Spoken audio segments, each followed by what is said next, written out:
말씀 제목 같이 한번 합독하겠습니다. 믿음을 넘어 확신으로. 자, 로마서 8장 38절, 39절 같이 읽겠습니다. 내가 확신하노니 사망이나 생명이나 천사들이나 권세자들이나 현재일이나 장래일이나 능력이나 높음이나 깊음이나 다른 어떤 피조물이라도 우리를 우리 주 그리스도 예수 안에 있는 하나님의 사랑에서 끊을 수 없으리라. 아멘, 아멘. 오늘 로마서 16번째 시간입니다. 믿음을 넘어 확신으로. 이 확신이라는 단어가 구약에는 별로 나오지 않아요. 그러나 예수님이 오시고 난 이후에는 확신이라는 단어가 많이 등장을 하는데요. 왜 그러냐면 우리는 이제 확신할 수 있는 신앙생활을 할 수 있는 모든 여건들이 다 갖추어져 있기 때문에 그렇습니다. 예수님이 이 땅에 오셔서 십자가에 죽으시고 부활하시고 승천하시면서 그 속량 사역을 이루시면서 어떻게 우리의 그 예수님이 오시고 난 이후에 예수님이 승천하시고 난 이후에 성령 받은 자들은 새로운 피조물들이죠. 이들에게는 확신 가운데 신앙생활을 할 수 있도록 모든 것들이 구비되었습니다. 갖춰졌습니다. 그래서 그 모든 것들을 예수님이 이루어 놓으셨고 우리는 그 삶을 살고 있는 존재들이라는 거. 그러니까 역사상 가장 큰 혜택을 받고 있는 존재들이 새로운 피조물들이겠죠. 자, 그러면 이 확신이라는 것이 왜 이렇게 중요할까? 믿음을 넘어서 확신까지 가야 돼. 이 확신이 왜 중요할까? 어떻게 확신할 수 있을까? 도대체 무엇을 확신해야 하는가? 이제 이 부분에 대해서 좀 얘기를 나눠보려고 하는데요. 오늘 바울은 내가 확신하노니 라고 시작하면서 믿음을 넘어선 확신을 아주 강력하게 얘기하고 있거든요. 한번 봅시다. 로마서 8장 38절을 보면 시작할 때 어떻게 시작한다고요? 내가 확신한다고 하면서 시작해요. 여러분, 내가 확신하는데 이렇게 말하는 게 쉬운 일은 아니에요. 뭔가 확신한다는 것은요. 왜냐하면 이 확신이란 뜻이 뭐냐면요. 확신이란 뜻은 사전적으로 찾아보니까 뭐라고 돼 있어요? 굳게 믿음 또는 그런 마음. 그러니까 굳게 믿는 것을 확신이라고 그래요. 그런 마음을, 굳게 믿는 그 마음을 확신이라고 하는데, 그래서 이 문맥상 내가 확신하노니 라는 말은 그 무슨 뜻이에요? 그러니까 내가 흔들리지 않는 견고한 믿음으로 말한다. 나는 흔들리지 않는 견고한 믿음을 가지고 있다라고 얘기하는 거죠, 지금. 근데 여러분, 확신이라는 것은 이 의미에서만 보면은 굉장히 좋은 의미인 것 같지만 다 좋은 의미만 있을까요, 확신이? 아니죠. 만약에 잘못된 어떤 사실을 확신하고 있다고 한다면 잘못된 확신이 있으면 어떻게 돼요? 이 잘못된 확신이요, 우리를요 넘어뜨립니다. 우리를 전진하지 못하게 하고 우리를 더 이상 거기에 주저앉게 만들 수 있는 이 역할을 하는 게 잘못된 확신이에요. 자, 그 예를 잘못된 확신 가운데 비참한 최후의 결과들을 맞이하게 됐던 상황들을 우리가 성경에서 한번 찾아봅시다. 민수기 13장 31절입니다. 그와 함께 올라갔던 사람들은 이르되 우리는 능히 올라가서 그 백성을 치지 못하리라. 그들은 우리보다 강하니라 하고. 예, 여기 무슨 얘기인지 아시죠? 지금 정탐꾼 얘기들이에요. 이스라엘 백성들이 가나안 땅을 코앞에 두고 정탐을 몇 명을 보냈죠? 12명이 보냈는데 이 말은 몇 명이 한 거예요, 지금? 10명의 정탐꾼이 하는 얘기겠죠? 뭐라 그래요? 이들은 잘못된 확신을 가지고 있었어요. 잘 보시면 뭐예요? 우리는 가나안 땅 사람들을 이길 수 있다 없다? 이길 수 없다는 거예요. 질 거다. 왜냐하면 그들은 우리보다 강하기 때문이야 라고 얘기를 합니다. 아주 확신 가운데 얘기해요. 왜요? 이유까지 상세하게 얘기하고 있거든요. 우리는 못 들어가. 왜? 그들이 강하기 때문에. 그 근거까지 다 되면서. 자, 그리고 나서 그 다음 절 32절 33절도 보겠습니다. 이스라엘 자손 앞에서 그 정탐한 땅을 악평하여 이르되 우리가 두루다니며 정탐한 땅은 그 거주민을 삼키는 땅이요 거기서 본 모든 백성은 신장이 장대한 자들이며 거기서 네피림 후손인 아낙 자손의 거인들을 보았나니 우리는 스스로 보기에도 메뚜기 같으니 그들이 보기에도 그와 같았을 것이니라. 아멘. 메뚜기 자아상이 나오죠. 예. 지금 아주 상세하게 근거를 얘기해요. 우리가 저 땅에 들어갈 수 없고 저들을 이길 수 없는 이유가 너무 명확하다. 쫙 나열을 하죠. 뭐예요? 거인이고 신장이 뭐 장대한 거인이고 또 네피림 후손 아낙 자손. 그러니까 그 말만 해도 아는 거예요. 해볼 수 없는 거예요. 누가 골리앗들이 있는 거죠. 보니까 한두 사람이 아니야. 죄다 그래. 그러면서 보니까 이건 도저히 안 되는 싸움이야 라고 얘기를 하는 거죠. 자, 이 보고가 맞습니까? 틀립니까, 여러분? 맞습니까? 틀립니까? 자, 그러면 질문을 바꿀게요. 올바른 확신입니까? 잘못된 확신입니까? 보고는 틀렸나요? 맞았나요? 정보는 맞아요. 네, 정보는 맞습니다. 자, 실제 거인을 봤어요. 실제로 거기 이제 갖고 왔던 포도가 뭐 어마어마한 크기였다라고 하죠.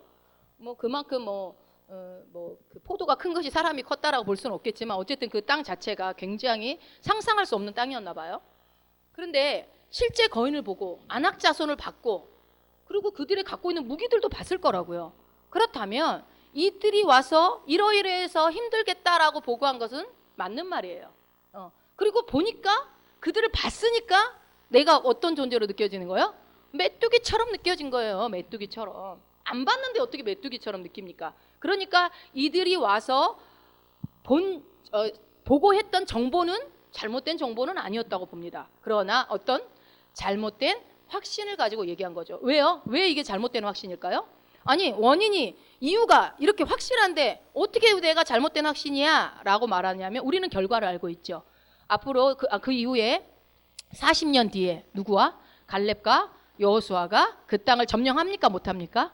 예, 점령하게 되죠. 그러면서 여호수아가 갈렙은 그 땅을 정복하게 되었기 때문에 이들의 확신이 잘못됐다는 것을 우리는 알고 있어요. 근데 그러니까 이 가나안 땅은 실제로 또 정복할 수 없는 땅이 아니라 실제로는 정복할 수 있는 땅이었다라는 거죠. 제가 여기 써지는 않았지만 민수기 14장 9절에 가보면 이 갈렙과 여호수아는 뭐라고 하냐면 그들은 우리의 뭐라고 그래요? 밥이라고 그래요. 밥빵. 그들은 우리 밥이다. 야, 완전 상반대. 우리는 저들 앞에 메뚜기야 라고 했던 그들과는 다르게 저들은 우리 앞에 밥이네. 거인들을 보고도 밥이라고 말할 수 있는 것은 그들이 어떠한 자아상을 갖고 있는지 알겠죠? 어쨌든 10명의 이 정탐꾼들의 잘못된 확신으로 인해서 그들의 말을 들었던 그 1세대 이스라엘 백성들은 가나안 땅 들어갔어요? 못 들어갔어요? 아무도 못 들어갔어요. 단 한 사람이 죽을 때까지 그 땅에서 머물렀습니다. 광야에서. 결국 다 죽고 나서 1세대는 온리 두 사람 여호수아와 갈렙만 들어가죠. 잘못된 확신이 아니라 올바른 확신을 가졌던 그 두 사람만 들어갑니다. 그러니 여러분이 잘못된 확신이 얼마나 비참한 결과를 가져오고 얼마나 우리를 전진하지 못하게 하고 얼마나 우리를 도전하지 못하게 하는가. 이게 별거 아닌 것 같지만 그 10명 때문에 수만 명이 굉장히 그러니까 앞에서 부르짖는 제가 굉장히 중요하다라는 어깨의 무거움을 제가 이 말씀을 준비하면서 느꼈습니다.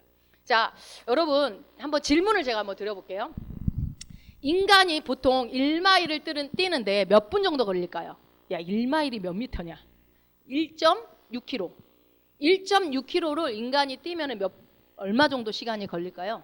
달리기를 하며 100m 몇 초에 뛰는데 100m 몇 초에 뛰는데 계산해봐요. 16초요? 엄청 빠른 건데 여기 계신 20초 안에 들어올 사람 없을 것 같은데 여기 다 어찌됐건 그 당시 예전에 이 1마일을 그러니까 1554년 이전까지만 해도요 사람들은요 이 1마일을 1.6km를 4분 안에 들어오는 건 불가능하다고 했어요. 4분. 4분 안에 들어오는 것은 불가능하다고 했고 이것은 수천 년 동안 4분 안에 들어온 사람들이 없었습니다. 그런데 만약 그러니까 이거는 그냥 어떤 한 사람이 말한 게 아니라 의학계나 과학계에서도 이건 불가능하다. 인간에게 1.6km를 4분 안에 뛰어 들어온다는 것은 있을 수가 없다. 만약에 인간이 그걸 도전하게 된다면 인간의 심장은 터질 수도 있다.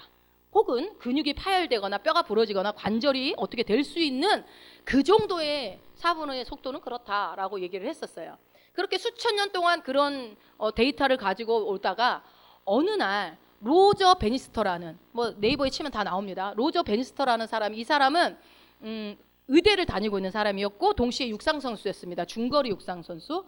그래서 올림픽에 나가서 4등도 한 경험도 있었고 그랬는데 이 사람이 어느 날 이거를 도전하기로 결정합니다. 생각을 바꾸기로 해요. 도저히 안 된다라는 것들을 한번 해보자라고 결정을 해요. 그러니까 주변에서 뭐라고 그럴까요? 너 그러다 죽어. 말도 안 돼. 너 심장 터질 수 있어. 너 그러다 근육 파열되면 네 선수 생명 끝나. 그럼 의사도 못할 수 있어 너. 이러면서 겁을 주는 거죠. 그런데 이 사람은 아니야. 한번 도전해 볼 거야 라고 결정을 하고 이 사람은 매일 달리기 훈련을 합니다. 그런데 이 사람이 했던 훈련 중에 이전에 하던 육상선수들과 다른 한 가지 훈련을 하나 했어요. 그게 뭘까요? 이 사람이 했던 훈련 중에 하나는 뭐냐면 상상훈련이었습니다. 상상훈련. 그러니까 무엇을 상상을 했냐면 자기가 4분 안에 1.6km를 들어와서 많은 사람들이 막 환영하고 박수치고 환대하는 것들을 상상을 했어요. 자기가 그 4분대를 깨는 것들을 상상하고 훈련을 했습니다. 그러니까 이미 상상 속에는 4분대 안에 들어온 것으로 믿고 훈련을 했다라는 거예요. 그렇게 계속 훈련을 하고 어느 날 도전합니다. 결과는 어떻게 됐을까요? 네, 들어왔으니까 얘기하겠죠. 그러니까 4분 59초 4로 들어옵니다. 아니 3분 59초 4로 들어옵니다. 그래서 이 상상 훈련으로 말미암아 그대로 했던 것들이 그대로 실제에서 이루어지는 겁니다. 근데 이게 놀라운 게 아니라 여러분, 그러고 난 다음에 더 놀라운 일이 일어났어요. 어떤 일이 일어났을까요? 이 사람이 3분 59초 4로 여기를 들어오고 난 뒤로 불과 한 달도 안 돼서, 한 달이 아닌가? 일주일인가? 한 달 전가 그 안에 이 사람보다 더 0.4초를 더 땡긴 3분 59초 안으로 들어오는 사람이 또 생긴 거예요. 그러다가 어떻게 3분 59초, 3분 58초 이런 사람들이 한 달, 두 달, 1년 이러니까 몇십 명으로 늘어나는 거예요. 놀랍죠, 이게. 그러니까 이게 세계 신기록을, 로저 벤스터가 세계 신기록을 깼어요. 4분대 안에 들어온 거를. 근데 그걸 보니까 많은 사람들이 깨졌네? 나도 깰 수 있겠다 하고 한 달 뒤에 바로 누군가 한 명 도전하고 또 도전하고 도전해가지고 수십 명의, 지금은요 4분대 깨는 거 어렵지 않죠. 당연히 다 깨고 있는 거죠, 이거는. 그러니 여러분, 그러니까 뭐 1년 뒤에는 실제로 뭐 수치로는 한 27명 뭐 이렇게 했다고 해요. 잘못된 확신이 무너지게 되니까 그동안의 사람 수천 년 동안에는 그냥 안 돼라는 생각을 갖고 있으면 이 잘못된 확신이 무너지니까 아니야, 사람이 1.6km 1마일을 4분대 안에 들어올 수 있어, 4분 안에 들어올 수 있어라는 확신을 갖게 되는 거예요. 그러니까 일단 잘못된 확신이 무너지면 이게 새로운 확신을 갖게 되는 거죠. 여러분, 이게 그렇게 되면 어떻게 되냐면요, 한계를 넘어가기 시작해요. 도전할 때 이렇게 바른 확신은, 잘못된 확신은 도전을 멈추게 하고 그 자리에서 못 나가게 하지만, 좌절하게 만들지만, 바른 확신은요 오히려 도전하고 전진하게 만들어요. 한계를 뛰어넘게 만든다고요. 여러분, 바른 확신이 이런 확신을 갖고 있으면요 계속 가능성을 제공해요. 자, 이 얘기를 왜 하겠어요? 우리 신앙생활에서도 이 바른 확신이 굉장히 중요하기 때문에 그렇습니다. 믿음을 넘어서 확신이라는 제목으로 오늘 말씀을 드리고 있습니다. 그렇다면 무엇을 확신해야 되고 어떻게 확신해야 되는가를 지금 얘기하는 거죠. 자, 여러분, 예전에 우리 한국교회 안에 한동안 그 집안에 흐르는 가계의 저주가 온 한국교회를 휩쓸었던 때가 있습니다. 지금은 이제 그게 다 뒤집어졌죠. 그것이 없다라고 얘기가 나와 있지만, 그때 이게 한동안 한국교회를 다 휩쓸어서 많이 힘들었던 시간들이 있었습니다. 이 가계의 저주가 흐른다는 것은 어떤 의미죠? 조상의 죄가 나한테 그 결과로 이어진다라는 거죠. 그래서 인과응보라고 합니다. 인과응보라는 말은 무속신앙들이 많이 쓰죠. 너 묘를 잘못 써서 그렇게 된 거야. 네 조상이 뭐 이런 사람을 많이 죽이는 직업이었기 때문에 너가 이렇게 된 거야 하면서 인과응보, 반드시 원인 없는 결과는 없다 라는 것으로 해서 이 가게 흐르는 저주에 대해서 한국교회가 많이 힘들었던 적이 있었습니다. 그런데 이것이 성경에서 가게 흐르는 저주가 있다라는 구절에는 한 구절도 없어요. 그런데 이게 어느 순간 진리로 매김을 하게 되면서 수많은 사람들이 우리 부모님이 그랬으니까 나도 그지일까, 우리 이렇게 당연히 그럴 것처럼 얘기를 하는데요. 그러면 성경에서는 뭐라고 하는지 한번 보자고요. 제가 예전에 한번 찾아보긴 했었지만 우리 출애굽기 20장 5절이 성경에 이런 내용이 있어요. 한 절이 있어요. 그래서 그래요. 한번 봅시다. 읽어보세요. 그것들에게 절하지 말며 그것들을 섬기지 말라. 나 내 하나님 여호와는 질투하는 하나님인즉 나를 미워하는 자의 죄를 갚되 아버지로부터 아들에게로 3, 4대까지 이르게 하거니와. 예, 이 한 구절 때문에 한국교회가 그렇게 흔들렸던 거거든요. 이 한 구절 때문에. 이게 이제 십계명에 대한 얘기를 하다가 이제 나온 부분인데, 이게 그냥 조금이 아니라 쓰나미였었습니다. 굉장히. 그래서 인생이 막 잘못된 사람들도 많이 있어요. 이것 때문에. 자, 그러면 다음 성경 구절, 이거는 어떻게 설명할 거예요? 이거를 그래 이루봐 3, 4대까지 이른다고 했잖아. 자, 신명기 24장 16절입니다. 아버지는 그 자식들로 말미암아 죽임을 당하지 않을 것이요 자식들은 그 아버지로 말미암아 죽임을 당하지 않을 것이니 각 사람은 자기 죄로 말미암아 죽임을 당할 것이니라. 아멘. 각 사람은 자기 죄로만 말미암아 죽임을 당하는 거예요. 아버지가 죄졌다고 그 죄를 내가 감당하는 건 아니라고요.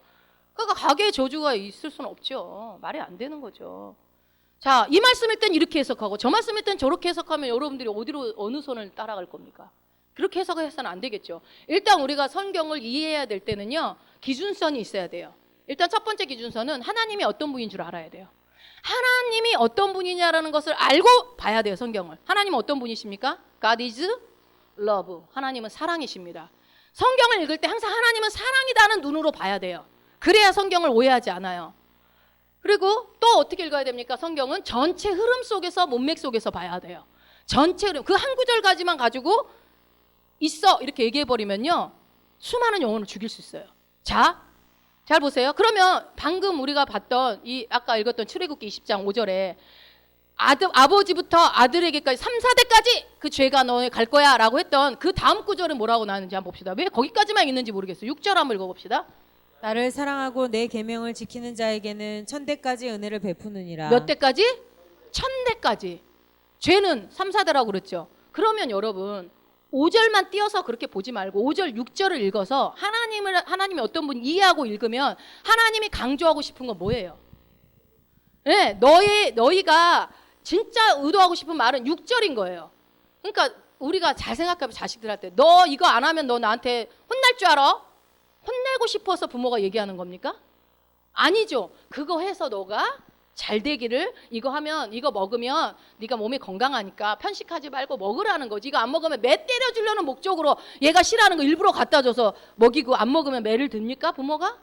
그 말이 안 되잖아요. 결국은 아이를 사랑하기 때문에, 아이에게 좋은 거 먹이고 싶은 것 때문에 그 말을 한 거지.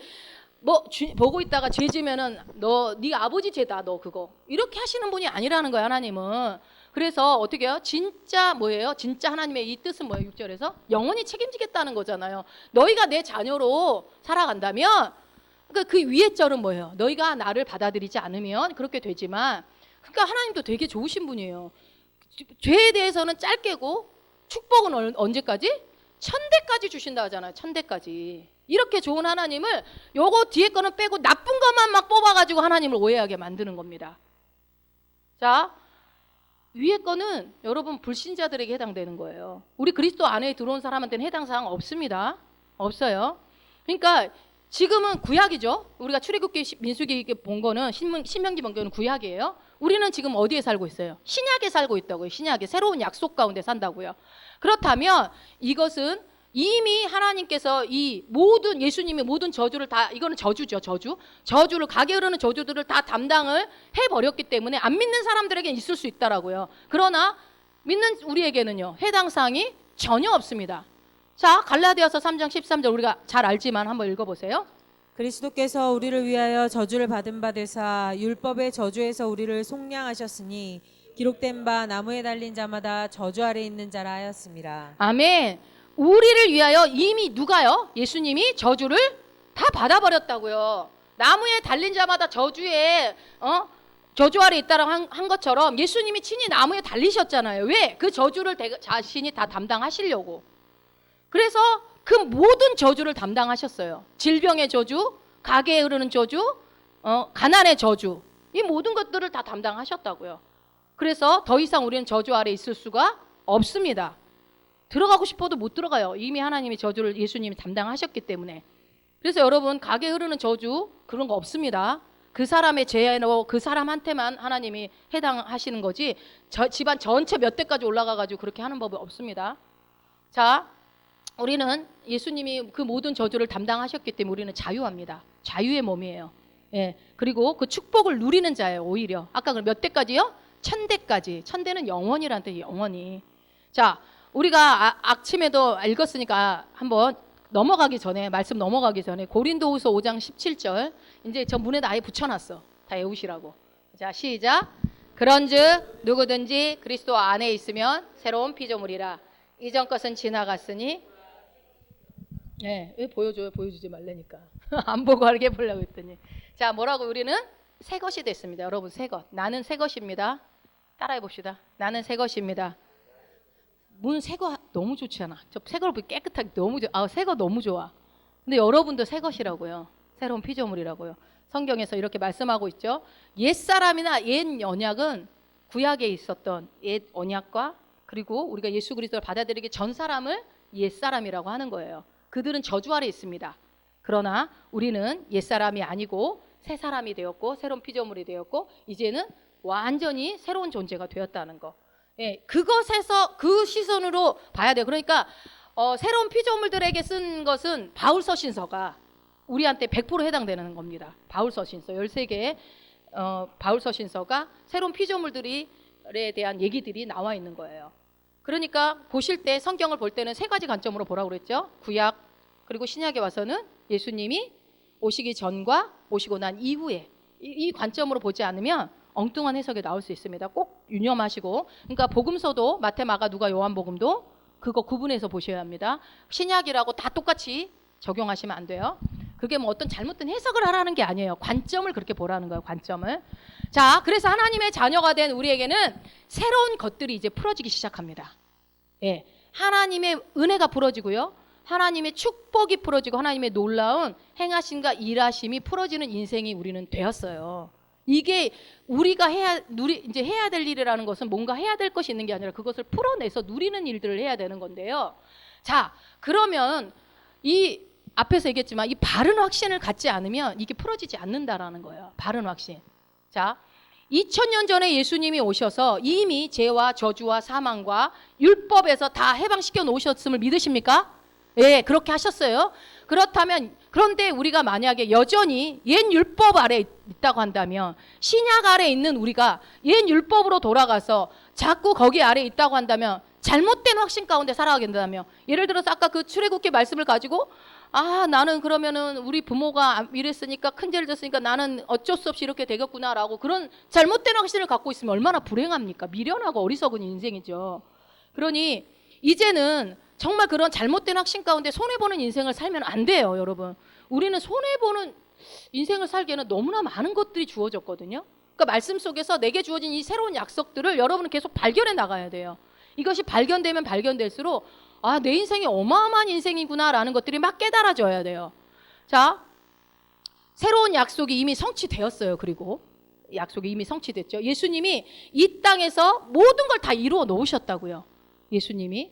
그래서 우리에게 주어진 삶이 새로운 피조물들에게 주어진 삶을 계속 말씀드릴 때마다 나는 이렇게 살아야 되는 존재구나를 여러분이 깨달으시면 돼요. 그러니 예수님이 도대체 무엇을 이루어놨는지를 확실하게 알아야 되겠죠. 예수님. 그러니까 이게 복음이거든요. 복음. 그러니까 복음을 확실하게 알아야 되고 그리고 그 복음을 바른 확신 가운데 갖고 가야 돼요. 복음도 똑같이 들어오는데 다르게 받아들이는 경우가 있죠. 복음은 예수님이 하신 일이 복음입니다. 그것에 대한 바른 확신을 가지고 나갈 때 우리의 삶 가운데는 하나님의 은혜가 풀어질 수밖에 없어요. 그거를 아는 자들이, 복음을 아는 자들. 그래서 성경은 뭐라고 그래요? 너희가 믿음으로 견고해져서 확신 가운데 가라. 이제는 새로운 피조물들아, 믿음이 이제는 견고해져서 확신을 갖고 가야 되지 않겠니? 라고 얘기합니다. 자, 로마서 4장 20절 21절 4장 20절 21절입니다. 믿음이 없어 하나님의 약속을 의심하지 않고 믿음으로 견고하여져서 하나님께 영광을 돌리며 약속하신 그것을 또한 능히 이루실 줄을 확신하였으니. 아멘. 잘 보세요. 믿음이 없으면 하나님의 약속을 의심한대요. 네? 그러지 말고 믿음으로 견고해지라는 거예요. 믿으라는 거예요. 뭘요? 예수님이 하신 일을. 예수님이 너희를 위해서 행하신 그 일들을 믿어라. 그리고 하나님 그것이 믿기만 하면은 여러분이 하나님께 영광이 되어져요. 믿는 순간 하나님께 영광입니다. 그리고 그것 동안 능히 이루실지를 확신 가운데 이제 살아가라는 거죠. 여러분 믿음은 뿌리라고 한다면요, 확신은 꽃입니다. 그러니까 뿌리만 있는 게 아니라 뿌리에서 반드시 꽃을 피워내기까지 가야 되겠죠.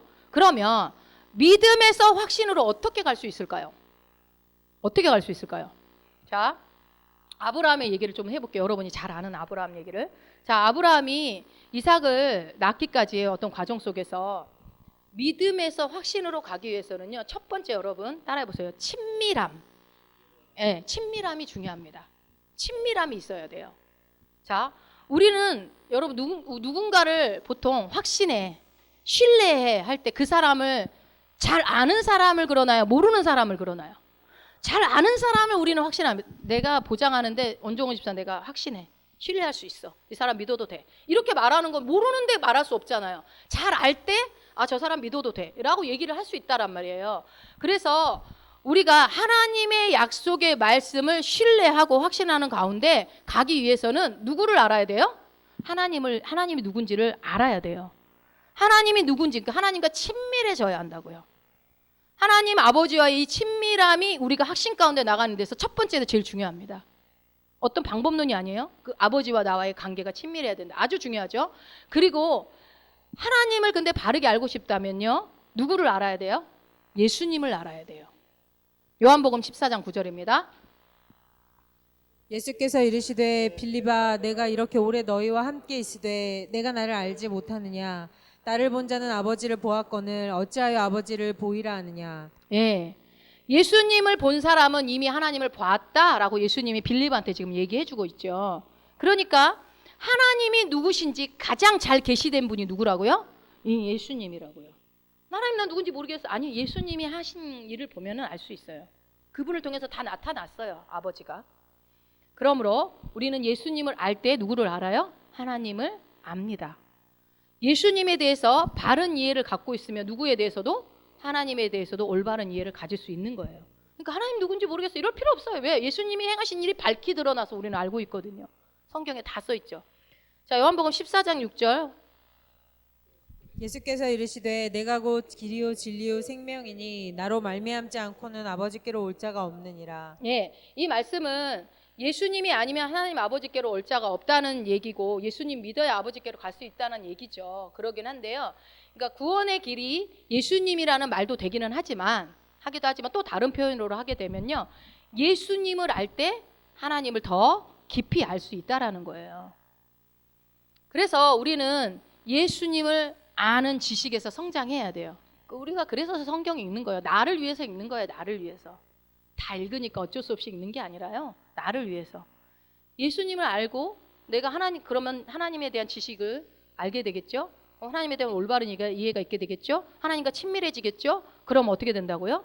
우리의 믿음이 확신 가운데 갈 확률들이 높아진다고요. 자, 그러면 어떻게 되냐면요. 여러분 아버지를 누리게 됩니다. 아버지를 누리게 돼요. 그래서 이제 우리가 간절히 원하는 것은 여러분 믿음을 넘어서 이제는 확신 가운데 가는 신앙이어야 해요. 갈 때처럼 흔들흔들하는 신앙이 아니라 이제는 확신 가운데 가야 한다고요. 아까 얘기했던 아브라함이 하나님 100세에 얻은 아들을 그렇게 과감하게 드릴 수 있었던 그 믿음의 조상이 되었던 그 아브라함이 하루아침에 그렇게 된 게 아니죠. 그의 인생 속에서 보면 크고 작은 사건들을 통해서 그 사람도 죄도 짓고 넘어지기도 많이 하죠. 아브라함이. 그런데 인생을 돌아보니 하나님이 자기의 인생 속에 너무나 많은 놀라운 일들을 행하신 걸 보이는 거예요. 그리고 하나님의 일하심과 행하심을 경험하게 된 거죠. 그러니까 어떻게 해요? 아, 우리 하나님은 이런 분이야. 이삭을 바치라고 해? 하나밖에 없는 아들을? 다시 살리겠구나. 우리 하나님은 전지전능하신 분이니까 그냥 뭐 바치는 거 바치지 뭐. 아무런 그거에 대한 의심이 없는 거예요. 그래서 믿음의 조상이 된 거죠. 그 결과 그렇게 바친 그 모습을 보면은 우리가 믿음의 조상이라고 하지만 그의 인생 속에 들여다보면요. 그렇게 되기까지 많은 과정들이 있었어요. 그래서 특별히 이제 보면은 아브라함이 자식이 주겠다고 했을 때 너를 축복하겠다라고 창세기 12장에 와가지고 축복하겠다라고 얘기를 했는데 너무나 오랜 세월 동안 자식이 안 생기니까 낙심을 하게 되죠. 아브라함이. 그럴 때 하나님 다시 찾아옵니다. 그 다시 찾아왔던 장면을 한번 보시면요. 우리 창세기 15장 5절입니다. 그를 이끌고 밖으로 나가 이르시되 하늘을 우러러 무뼈를 셀 수 있나 보라. 또 그에게 이르시되 내 자손이 이와 같으리라. 아브라함이 여호와를 믿으니 여호와께서 이를 그의 의로 여기시고. 예, 하나님의 영업 노하우가 나옵니다. 영업 노하우 한번 잘 보세요. 하나님이 누군가를 그러니까 아브라함이라는 사람을 통해서 믿음의 조상을 만들고 그의 하나님 나라의 백성들을 만들어 갈 때 이 아브라함이 굉장히 중요한 존재잖아요. 시작이니까. 그런데 어찌됐건 이 아브라함을 설득해 하는 방법을 한번 보세요. 하나님이 어떻게 이 아브라함을 설득했는가. 여기서 우리가 영적인 원리를 발견할 수 있거든요. 자, 하나님께서는요. 아브라함이 바랄 수 없는 중에 바라도록 즉 뭐예요? 하나님의 약속을 믿을 수 있도록 하기 위해서 방법을 쓰시는데요. 그 방법이 뭐냐면요. 따라해 봅시다. 상상력. 네, 상상력을 쓰십니다. 상상력은 엄청나게 그러니까 중요한 능력이에요. 자, 제가 전에도 한번 여러분 묵상에는 세 가지 방법이 있습니다. 그 중에 세 번째가 상상하라는 방법 기억나세요? 수요 예배 때 맨날 계속 얘기했었는데 이 상상하라. 상상이 굉장히 여러분 기도할 때도 상상하면서 기도하세요. 이거 상상력 하나님 주신 거예요.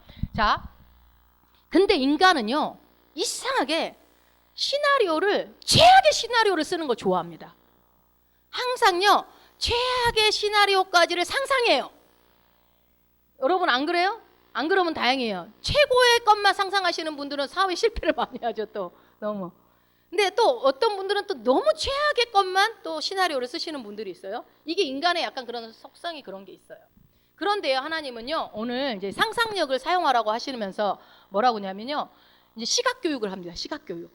아브라함을 텐트에서 나오라 그래. 아브라함 나와봐 따라 나와봐. 왜? 코가 쑥 빠져가지고 있는 거예요. 나와봐. 이제 너 말로 해서 안 되겠구나. 보여주는.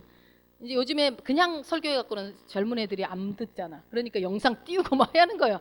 그게 나쁜 게 아니에요. 애들이 영상 시대이기 때문에 어쩔 수가 없어요. 복음을 그렇게 전해야지 어떻게 하겠어요. 근데 하나님도 안 거야. 이 아브라함은 말로 해서 안 되는구나. 보여줘야 되겠구나. 데리고 나서 뭘 보여줘요? 밤이었습니다. 야심한 밤에 데리고 갑니다. 별이 가장 밝을 때 데리고 나갑니다. 저 밤하늘을 봐라. 뭐 있냐? 별 있습니다. 몇 개냐? 하나, 둘, 서이, 너희. 못 세겠는데요? 그치? 못 세겠지? 셀 수 없지? 너의 자손이 저렇게 될 거다. 에? 별처럼 많이요? 와, 믿어졌을까요? 안 믿어졌을까요? 믿어졌을 거라고 생각을 해야 되겠죠. 근데 안 믿어졌을 것 같아요. 솔직히 말해서. 하나도 없는데 무슨 별처럼 많어. 안 믿어지죠. 그래서 보여준 거예요. 안 믿어질까 봐 보여준 거예요. 이거를 여러분 바라봄의 법칙이라고 하거든요. 계속 보면요. 그대로 보고 알게 되고 내 것이 되거든요. 그래서 부부가 서로 계속 보니까 닮아가는 거예요. 자, 상상력으로 이 상상력이 뭐냐면요. 그냥 상상력 자체가 믿음은 아니고요. 상상력으로 네 믿음을 도우라는 거예요. 여러분의 믿음을. 믿음이 이제 확신으로 가기 위해서 돕는 방법 중에 하나가 뭘 쓰라고요? 상상력을 쓰라는 거예요. 상상력. 근데 아마 이때 이후로 아브라함은 밤이면 별을 볼 때면 뭐가 생각났을까요? 네 자손이 별처럼 많아질 것이다. 이 말이 항상 생각났을 거예요. 그러지 않았겠어요, 여러분? 네. 그래서 이 직접 눈으로 별을 아브라함에게 하나님이 보여줌으로 인해서 이 시각교육, 바람업의 법칙을 사용함으로 인해서 이 별이 뭘로 보이는 거예요? 이제부터 아브라함의 눈에는 별이 아니라 자손으로, 사람 얼굴로, 자식으로 다 보이는 거예요. 이게 하나님이 쓰신 노하우고 영업 노하우. 법칙이에요. 이게 영적 원리입니다, 여러분. 그래서 결국은 어떻게 되겠어요? 결국 확신하게 되죠. 왜 아브라함이 확신했는지 어떻게 알아요? 하나밖에 없는 이삭을 죽이더라고 내놓잖아요. 만약에 이삭 아니 또 하나 주겠지, 200살이라도 하나 주겠지라고 생각했을 수도 있겠죠. 어찌됐건 아브라함에게는 그게 하나님의 별처럼 네 자손이 많을 거라에 대한 말씀이 확신이 있었기 때문에 하나 있는 것도 그냥 던져 드릴 수 있는 거예요. 여러분 우리가 방금 전에 찬양했지만 믿음이 없이는 계속 해보세요. 믿음이 없이는 하나님을 못하나니 하나님께 나아가는 자는 반드시 그가 계신 것과 또한 그가 자기를 찾는 자들에게 상 주시는 이심을 믿어야 할지니라. 믿어야 할지니라. 예. 상까지죠. 그냥 그것만 했는데도, 찾기만 했는데도. 그럼 여러분 믿음이 뭡니까? 믿음이 없이는 하나님을 기쁘시게 못한다고 했는데 믿음이 뭐예요? 히브리서 11장 1절입니다. 한번 읽어봅시다. 믿음은 바라는 것들의 실상이요 보이지 않는 것들의 증거니. 외우긴 다 외우시죠? 외우기만 잘 외워. 자, 믿음은 바라는 것들의 실상. 여러분 이게 무슨 말이에요? 믿음은 바라는 것들의 실상이라는 것이. 자, 믿음은 내가 바라고 있는 것들을 앞으로 가질 것이다가 아니라 이미 갖고 있는 거. 실제 상황입니다. 지금 실상으로 있는 거예요. 나 핸드폰 뭐 S24 갖고 싶어, 25 갖고 싶어. 하나님 저 25 주세요라고 했다고 해봅시다. 뭐 이거는 뭐 혼의 오구니까 뭐 되든 안 되든 뭐 없지만 그랬는데 실제로 나한테 주셔서 감사합니다 할 수 있는 사람이 이 말씀 믿는 사람이에요. 있는 것처럼 없는데. 네. 자, 그러니까 여러분 어디요? 상상하며 보라는 거예요. 그러니까 말씀을 자 믿음은 바라는 것들의 실상이요라는 이 말씀을 여러분이 지금 읽었어요. 그렇다면 여러분이 상상하세요. 뭐를요? 여러분이 바라는 것들을 내가 실상으로 가진 것을 상상하라고요. 하나님이 갖고 계신 영업 노하우를 여러분들이 접목하시라고요. 지금 말씀드리는 거예요. 그래서 마음의 눈으로 여러분들 마음의 눈으로 내가 상상으로 그러니까 상상이 마음의 눈으로 보는 거죠. 마음의 눈으로 보지 못하는 거는요 현실에서도 못 봐요. 마음으로 상상하지 못하는 것들은요 실존에서 보기 힘들다니까요. 여러분이 기대하는 것들이. 자, 우리는요 바라는 것들을 미리 상상해서 어떻게 해요? 상상 가운데서 보고 있을 수 있는 존재라고 지금 얘기하는 거예요. 난 상상력이 없는데 없는 사람 없습니다. 하나님 다 줬어요. 걱정하지 마세요. 자, 우리가 믿는 가운데서 상상 가운데서 이거 바라는 것들을 보고 있을 수 있게 되면요 어떻게 했냐면 실제가 실제로 이제 그 상상한 것들이 이제 실제로 이루어지는 것들을 반드시 경험하게 됩니다. 반드시 말씀의 상상 안에서 그것이 실상이 되도록 계속 상상하고 믿으면 그 믿음이 확신이 되어지는 겁니다. 믿음을 넘어 확신으로 갈 수 있게 되는 겁니다. 아까 뭐라고 그랬어요? 로저 베니스터라는 사람이 4분 안에 인간이 1마일을 들어올 수는 없어 라는 것이 수천 년 동안 잘못된 확신이 있었지만 아니야 나는 그 안으로 들어올 수 있다는 걸 계속 상상하고 훈련하고 했을 때 됐잖아요. 인간의 그렇게 어떤 육신도 노력해서 되어졌는데 그러면 오늘날 자신이 여러분이 처한 이 상황에 마음에 들지 않는 상황들이 있다면 어떻게 해야 합니까? 여러분 마음에 안 드는 상황 있어요 없어요? 있잖아요. 많잖아요. 그러면 또 많은 것도 문제야. 그냥 자족하면 되는 것도 있잖아요. 뭐 다 불만을 갖기 시작하면 한도 끝도 없으니까. 먼저 여러분 알려드릴 테니까 잘 들으세요. 내가 바꾸고 싶은 상황이 있다고 해봅시다. 그런데 무조건 나는 내가 원하는 혼의 요구를 그대로 기도 제목으로 놓으시면 안 돼요. 나 S25 가져야 되겠어. S25 플러스 가져야 되겠어. 막 200만 원짜리 막 300만 원짜리 막 무조건 내가 가져야 되겠어. 이러는 거는 꼭 필요하면 하나님도 주시겠지만 그렇지 않은데 욕심 가운데 구하는 건 응답 없습니다. 그러나 아버지는요 그렇게 달라고 해도 뭐라 하지는 않아요. 그러나 우리가 이왕이면 응답 받으려고 기도하는 거니까 기도한다고 한다면 중요한 건 먼저 여러분의 영의 갈망함을 확인하세요. 영이 늘 갈망하는 거 지속적으로 갈망하는 것들을 먼저 확인하셔야 돼요. 여러분의 영이 무엇을 갈망하고 있는지 보세요. 자, 그리고 한다면 그 영의 갈망함을 뒷받침할 수 있는 말씀의 근거를 들이대시면 돼요. 분명히 영이 갈망하는 건 말씀이 다 있습니다. 그리고 그 다음에 어떻게 하라고요? 소망을 가지세요. 믿음과 소망은 구별하셔야 돼요. 될 줄로 믿습니다가 소망입니다. 네. 자, 소망 가운데 이걸 그리시는 거예요. 말씀을 그리는 거예요. 내가 뭔가 어떤 재정의 가난함 가운데서 벗어나고 싶으면 나의 부요함을 그리면 되겠죠. 나누고 베풀고 섬기고 흘려보내는 모습을 상상하면 되겠죠. 그리고 그림을 그리는 거예요. 원하는 바를 그리십시오. 아, 난 속에는 원하는 게 딴 거였는데 남들이 그럴까? 이게 내가 상상하는데 누가 뭐라고 그래요? 나는 알잖아요. 원하는 바를 그리십시오. 왜 안 될까? 이 얘기 하지 말고 원하는 거를 그리시라고요. 그리시고 소망 가운데 그리시고 그 다음에 하면 뭐 할까요? 그 다음에 뭐 할까요? 이걸 알 것 같은데? 그렇죠. 선포하셔야죠. 선포하셔야 됩니다. 선포하는 거 되게 중요해요. 여기까지 가셔야 돼요. 자, 이것을 영의 갈망함 하기라고 말씀을 그러니까 우리가 말씀 붙잡고 기도한다는 것도 내가 갈망한 거 상관없이 아무거나 붙잡는 게 아니라 내 영의 갈망함과 말씀과 그리고 그림을 머릿속에 그리고 입으로 선포하고 예를 들어 자녀가 결혼을 원한다면 이 자녀는 결혼해서 행복한 가정을 꾸렵니다. 뭐 이렇게 꾸렸습니다. 그 꾸려서 예쁘게 잘 사는 모습을 막 이렇게 상상하는 거죠. 자, 그리고 선포해요. 그러면 하나님의 말씀은 역사합니까 안 합니까? 분명히 이랬어요. 말씀을 근거로 그러면 만약에 자녀가 결혼하기 원해요. 그러면 그 자녀가 결혼해야 되는 타당성 있는 말씀의 근거는 뭐가 있을까요? 뭐 있을까요?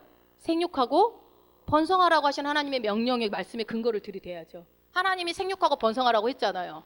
그렇다면 우리 자녀는 생육하고 번성해야 되는 것이 마땅합니다. 그리고 생육하고 번성한 모습을 상상하시고 우리 아이는 결혼했고 생육하고 번성합니다. 라고 이미 믿음을 내가 원하는 걸 실상으로 가져와서 이미 가진 것처럼 선포하시라고요. 이게 아시겠죠? 순서가 이렇게 선포를 하는 거예요. 그러면 당장 응답이 없어도 그렇게 선포를 했는데 아유 했는데 1년에도 2년에도 3년에도 없더라. 아니요, 그런 생각하지 마요. 그냥 응답이 없어도요. 여러분 그 선포가 근데 여러분 이게 다 아실 것 같아요. 기도하셨으니까 선포를 하다 보면 어느 순간 이게 확신으로 바뀌어요. 이거 됐구나. 우리는 이거는 뭐 목사님 기도에 대해서 너무 많이 말씀하셨으니까 여러분 잘 알잖아요. 응답이 없어도 하나님이 기도 시킬 때 이미 응답을 주시려고 하신 거다 이런 얘기도 많이 들으셨고, 기도하는 순간 이미 응답은 나한테 온 거다라는 말씀도 많이 들었잖아요. 그거예요. 그러니까 확신으로 바뀌는 순간, 아 이건 됐구나 라고 바뀌는 순간 어떻게 해요? 그것은 이미 된 거예요. 그러면 그때부터는 어떻게 기도해야 돼요? 그럼요. 다 알고 계시네요. 감사하고 찬양하시면 되죠. 자, 여러분 기억하세요. 그러니까 하나님이 주신 탁월한 능력 중에 하나가 상상력이에요. 은사도 좋고 뭐 다 좋은데요. 이 상상력은 우리 모두에게 다 있잖아요. 시잘데없는 거 이상한 거 상상 말고 하나님의 말씀을 상상하시라고요. 그래서 그 상상을 현실로 풀어내는 것은요, 방법이 있습니다. 뭘로 풀어낸다고요? 여러분의 말로. 말로. 근데 말은 선포도 있지만 뭐도 있어요? 말에는 찬양도 있고요. 그 다음에 기도도 있고요. 그 다음에 또 뭐가 있어요? 또 선포하는 거. 여러 가지. 많이 있죠. 말로 하는 거. 자, 고린도후서 4장 13절 한번 읽어봅시다. 기록된 바 내가 믿었으므로 말하였다는 것 같이 우리가 같은 믿음의 마음을 가졌으니 우리도 믿었으므로 또한 말하노라. 믿었으므로 말합니다. 아멘. 믿는 사람이 말해요. 여러분, 내가 선포 안 하고 있으면 그 안 믿어서 안 하고 있는 거예요. 믿는데, 내가 선포한 대로 된다라고 믿는데 어떻게 안 해요? 할 수밖에 없죠. 뭐 될 때까지 한다 이런 의미도 약간은 저는 좀 그렇게 좋아하지 않고요. 이미 하다 보면요, 이건 됐구나라는 확신이 주신다니까요. 그래서 여러분 믿는 것을 말하십시오. 이것 또한 확신을 위한 하나님의 나라의 굉장히 중요한 원리입니다. 그래서 여러분 늘 그랬잖아요. 우리 말이 중요하다. 이거는 뭐 너무 혀가 죽고 사는 권세가 있다고 할 정도니까 내가 그러면 사는 권세를 사용해야 되잖아요. 죽는 권세가 아니라. 그럼 이 혀를 제일 잘 쓰는 방법은 뭐예요? 내 삶에 원하는 것들을 내가 말로 하면 되죠. 누가 와서 기도해 주고가 아니라, 누가 대신 중보해 주는 게 아니라 내가 하면 된다니까요. 내가. 그걸 말하는 거는 아무 때나 어디서나 언제든지 할 수 있는 거니까요. 여러분 창세기 한번 가봅시다. 1장 2절입니다. 땅이 혼돈하고 공허하며 흑암이 깊음 위에 있고 하나님의 영은 수면 위에 운행하시니라. 여러분 창세기 1장 1절은 외우시죠? 어떻게 되죠? 시작. 태초에 맞아. 하나님이 천지창조를 하시죠. 그런데 천지창조를 하시기 전에 세상 상태가 이 상태였습니다. 어떤 상태요? 네. 그러니까 공허한 상태, 아무것도 없었다라는 거예요. 흑암만 있고. 그러니까 텅 빈 상태였고 질서는 있어요, 없어요? 없었습니다. 무질서예요. 질서를 만드신 분이 하나님이세요. 그러니까 무질서한 상태고 형태도 없었어요. 영어로 보면 empty라고 해가지고 비어있는 상태라고 그래요. 그러니까 텅 빈 상태였어요. 근데 1장 3절에 가보면은 뭐라고 그러죠? 하나님이 이르시되 빛이 있으라 하시니 빛이 있었고. 빛이 있으라고 말만 했을 뿐인데 빛이 생겨납니다. 예, 여러분 하나님이 말씀으로 세상을 창조했다는 걸 믿으십니까? 진짜요? 진짜 믿으시죠? 그러면 우리는 누구의 형상대로 지음을 받았죠? 그렇죠. 그러면 우리도 우리의 말로 창조적인 능력을 발휘할 수 있겠네요. 여기는 아멘이 쭈그러들어요? 에? 하나님이요, 우리를 왜 우리 그분의 형상대로 우리에게 이 말의 권세를 주신 게 그분의 창조적인 능력이에요. 그 창조적인 능력이 우리 안에 있어요, 여러분. 이 말로 여러분이 창조해 내시는 거예요. 선포하시라고요, 말로. 그래서 이 창조, 내 자신의 말로 이 창조 능력을 풀어놓을 때, 아까 그거 여러분들이 원하는 거, 영의 갈망함 속에서 하나님 주신 것들, 그것들을 풀어낼 때에 그것이 실제가 되는 거예요. 이게 하나님 나라의 원리예요, 원리. 돈 들어요? 시간 그렇게 많이는 안 들걸요? 그러니까 알고 하면 돼요. 하다 보면 여러분 이게 이제 원리가 이제 삶 가운데서 이제 이루어지는 걸 보면, 아, 이거 이렇게 하면 되는구나 하는 게 깨달아지시겠죠? 자, 저번 시간에 제가 한번 말씀드렸던 것 같은데, 아브라함을 아브라함으로 바꾸고 이름을 사례를 사라로 바꿨어요. 거기에 헤이라는 그 히브리어 글자가 들어가면서, 문자가 하나 들어가면서 은혜라는 것이 들어가면서 이름이 바뀌었다고 했죠. 그런데 왜 이름을 바꿨느냐? 기억나시죠? 왜요? 서로 이름을 불러야 되잖아요. 아브라함이라고 부르면 돼요, 안 돼요? 이제는 아브라함 사라, 레 말고 라라고 해야죠. 사례라고 하면 안 되죠. 모든 열방의 아버지, 모든 민족의 아버지, 모든 민족의 어머니 라고 부르라고 이제부터 하나님이 이름을 그래서 바꾸는 거예요. 말에 능력이 있는 걸 하나님이 아시니까 이제 너희들 말 바꿔. 이제부터 부를 때 사례 아니야, 사라야. 아브라함 아니야, 아브라함이야. 지금은 너희들이 자식도 하나도 없기 때문에 모든 민족이 아버지도 아니고 모든 민족이 어머니도 아니지만 지금 현실을 보고 말하지 말고 내가 약속한 대로 믿고 말해봐. 미래를 현실로 가져와서 먼저 말부터 해. 그러고 나면 그 약속은 내가 이루어. 근데 하나님은요, 시간에 갇히시는 분이 아니잖아요. 시작과 끝이잖아요. 모든 걸 한 통으로 보고 계신 분이잖아요, 이분은. 그러니까 우리가 지금 여기에 있지만 이 시간 속에 2025년의 시간 속에 있지만 하나님은 어디까지 보고 있어요? 내 끝까지 다 보고 계시기 때문에 그렇게 말하는 거예요. 이루어진 걸 이미 보고 계시는 거예요, 하나님은. 그러니 아브라함과 사라를 보고서 그 말을 이름을 고쳐주면서 서로 말하고 이렇게 할 때는요, 우리 눈높이에 맞춰서 하나님이 다루시는 방법인 거지. 하나님 이미 다 알고 있어요. 모든 민족이 그를 통해서 나오게 될 거라는 것들을.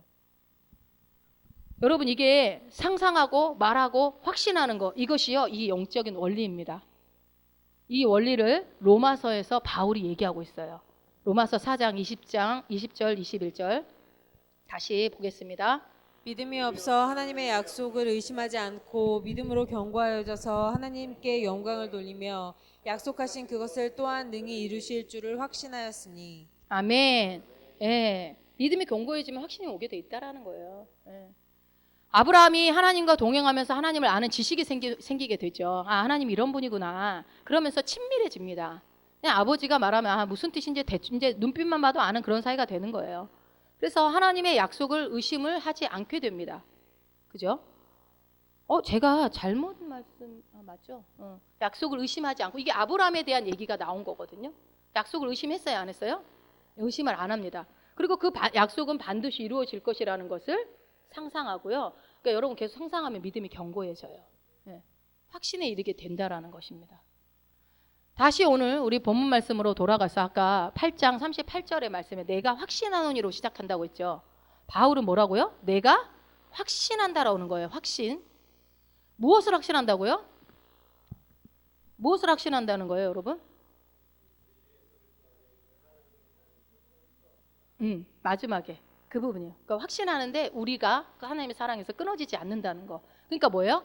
우리가 그리스도 안에 있는 자들이고 그 안에서 하나님의 사랑을 받고 있는 자라는 거에 대해서 확신한다라는 거예요. 세상 사람들과 달리 여러분, 우리는 불리한 상황, 내가 원하지 않는 상황 가운데 있어도 소망을 품을 충분한 이유가 바로 이것 때문이에요. 왜요? 우리는 위치 자체가 유리하거든요. 어떤 위치입니까? 하나님의 사랑을 받는 위치. 저와 여러분은요, 창조주의 사랑을 받고 있는 위치에 있기 때문에 창조주의 사랑을 받으면서 낙심하고 불만 가지고 있고 괴로워하고 근심하고 염려하고 있는 것은 사실은 그것을 알면 좀 이해가 안 되는 것일 수도 있어요. 진짜 이게 믿어진다, 하나님을 믿고 있다고 한다면. 여러분, 로마서 8장을 한번 생각해 보세요. 로마서 8장 1절에 어떻게 시작하는지 기억나세요? 우리 예수 그리스도 안에 있으면 결코 정죄함이 없다는 걸로 시작해요. 선포하면 시작해요. 예수 안에 있어? 그러면 결코 정죄함이 없어. 죄와 사망의 법에서 너희를 해방했어. 생명의 성령의 법이 너희를 해방했어. 이러면서 막 그렇게 시작을 하면서요. 바울이, 여러분, 이게 끝부분이잖아요. 8장 끝 마지막 절이죠, 이게. 그런데 앞부분에서 막 이 내용들을, 예수님이 하신 일들을 쫙 나열해요. 그래서 하나님이 아들을 보내셨고 그 아들 때문에 우리가 해방이 되었고, 그리고 어떻게 해요? 모든 것이 합력해서 선을 이루는 자가 되었고, 우리는 뭘 해도 그냥 끝이 선이다, 이런 존재가 되었다고 막 하나님이 예수 그리스도를 보내셔서 이루신 위대한 일들을 막 나열한 게 8장이에요.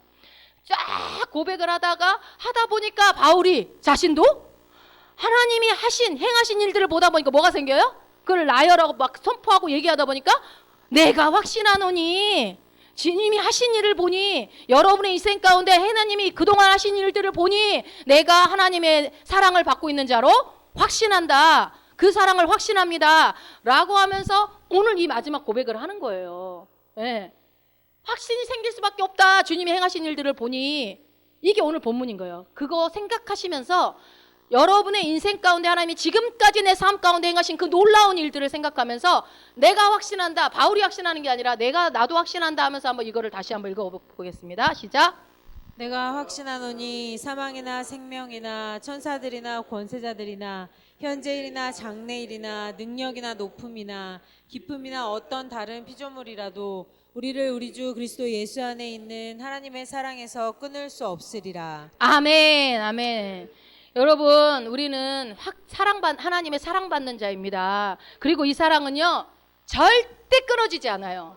여러분이 끊고 싶어도 못 끊어요. 이거는 끊어지지 않습니다. 우리 같이 한번 따라해 봅시다. 선포합시다. 나는 하나님께 사랑받는 자입니다. 이 사랑은 그 누구도 그 무엇도 끊을 수 없습니다. 나는 하나님의 사랑과 은혜를 누리는 자입니다. 아멘. 아멘. 여러분 이거 항상 선포하세요. 이것도 머릿속으로 하나님 막 내 머리 쓰다듬는 거 막 상상하면서 하면 좋겠죠? 하나님 나 안아주시면서 뭐 그런 거 그냥 하는 것보다 그렇게 하시면요, 우리는 감정의 동물이고 그런 지정의를 하나님 주셨기 때문에요, 더 풍성해지고 막 더 뜨거워지고, 물론 감정으로 신앙생활을 하는 건 아니지만 중요합니다. 여러분 말씀을 마무리하겠습니다. 우리의 인간적인 방법으로는 상대방이 변화되지 않아요. 잔소리로 변화되든가요? 안 되죠. 지적질 너 안 돼요. 갈라지게 합니다. 지적은 절대 지적질은 하지 마십시오. 불만, 호소 이런 걸로 변화되던가요? 절대 변화되지 않죠. 그러나 하나님의 방법으로 할 때 변화됩니다. 어떻게 해요? 어떤 방법으로요? 아까 말했죠. 아브라함과 사라가 서로 이름을 불러줬던 것처럼 볼 때마다 민족의 아버지, 남편이요 이렇게 부르는 것처럼 이제 우리도요, 자식이나 아니면 변화시키고 싶은 뭐 아내나 남편이나 있을 때 그 상대방에게 알려줘야 돼요. 알려줘요. 아브라함, 사라야 이렇게 부르는 것처럼 알려줘야 됩니다. 뭐라고 알려줘야 되겠어요? 하나님은 당신을 사랑합니다. 자식한테도 서준아, 하나님은 너를 사랑하셔. 서정아, 하나님은 너를 사랑하셔. 라고. 특히 속삭이는 자식 있으면 더 많이 얘기해 주세요. 하나님은 너를 사랑하셔. 알려줘야 돼요. 한번 해보셨어요? 한번 해봐요. 자식들한테 오늘 가서 크든 작든 한번 다 해줘 보세요. 해서 아들아, 딸아, 하나님이 너를 사랑한다. 너무너무너무 너를 사랑한단다. 그리고 엄마도 아빠도 너를 사랑해. 그리고 꼭 안아주세요. 그래야 바뀌어요. 그래야 바뀌어요. 그게 방법입니다. 그게 뭐 또 누가 아니다 누가 바뀌고 싶으면 친구가 있거나 그렇다면 너를 사랑해 하나님이. 친구야 나도 너를 사랑해 이러면서 해주는 거죠. 그러면 또 뭐만 아이고 낯간지럽게 뭐 그런 한 번이 어렵지 두 번은 쉬워요. 문제를 향해서도 할 수 있잖아요. 문제를 향해서도 문제 원하는 거 원하는데 선포하는 거죠. 나는 이 상황을 거절해. 나 이 상황 싫어. 나 이거 원하지 않아. 내가 원하는 상황은 이 상황이야. 이러면서 하나님은 나를 사랑하시기 때문에 내가 건강하기를 원하셔. 내가 아픈 걸 원하지 않아. 나는 건강해. 하나님 건강 주셔서 감사합니다. 이렇게 하는 거죠. 이렇게 찬양하시면 돼요. 네. 하나님은요 신실하시고 능력이 많으신 아버지거든요. 네. 이게 제가 저를 믿으십시오 하면 여러분 아무도 안 믿겠지만 하나님이 이런 분이라는 거 얘기할 때는 아멘 하시잖아요. 네. 우리 아버지한테는요 능치 못할 일이 없습니다. 그래서 여러분이 각 가정 안에 자녀나 아내나 남편이나 뭐 재정이나 건강이나 어떤 관계든 우리의 삶의 인간의 모든 문제들 속에서 하나님의 뜻대로 변화될 수 있는 것이 내 말로 될 수 있다라는 거. 그렇게 변화될지어다. 예, 그렇게 하시기 바랍니다. 이미 이루신 하나님을 찬양합니다. 예, 여러분 하나님의 원리를 사용하십시오. 확신은 중요합니다. 잘못된 확신은 막습니다. 전진하지 못하게 해요. 불만 갖게 해요. 두려움을 갖게 해요. 두려워하게 돼요. 그러나 성경적인 바른 확신은요 어떻게 한다고요? 우리를 계속 전진하게 하고요. 자유함을 누리게 하고요.